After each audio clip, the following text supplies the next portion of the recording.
just sitting. Could your cell phone be harming your spine? Regularly looking down while holding our phones at chest or waist level may lead to neck and back issues. But here to help us straighten up is board-certified neurosurgeon Dr. Reginald Davis. Welcome. Thank you.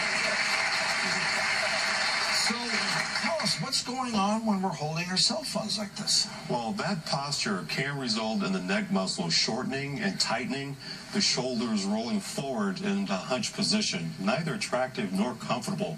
I would advise against being hunched for hours on end, and when you use your cell phone, use good posture. Now explain to us a little bit about why it's important to protect the spine.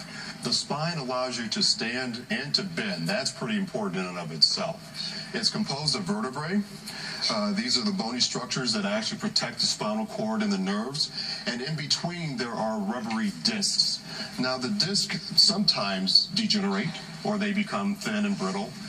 They can herniate, pressing on the nerves, and this can result in back pain, which is something that affects 8 out of 10 of us. And, it's interesting because everyday activities like picking up children or shoveling snow can actually lead to injury and wear and tear on the spine.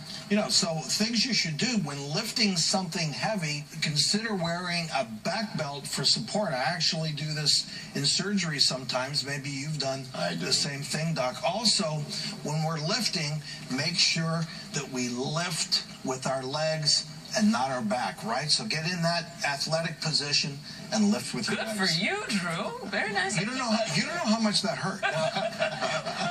Well, and it may surprise you to know that back pain can result from wearing high heels, flat shoes without proper support, or even sleeping on your stomach. Yep, stress, depression, and smoking may also cause chronic back pain.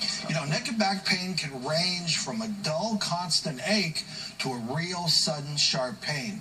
So how do we relieve it? A couple things you can do. Try using cold and heat, alternating those two things in the areas where you feel pain.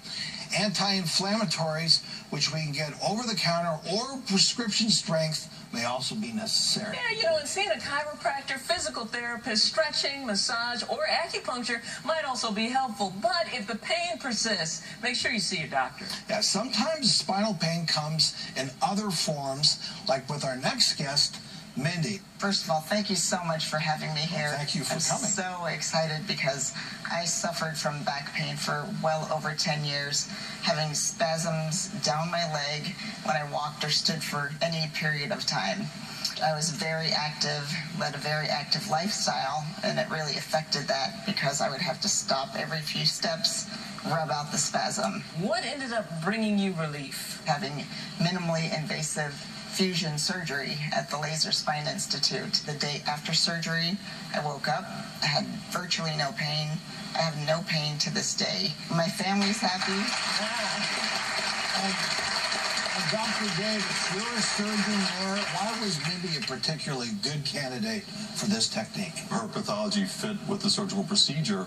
In general, advantages include a smaller incision, no muscle cutting, minimal blood loss, and less time to recover. Minimally invasive spine surgery might not be for everybody, and some people do have complications, but I think that our spine surgical procedures are expanding healthcare options for patients suffering with back pain, neck pain.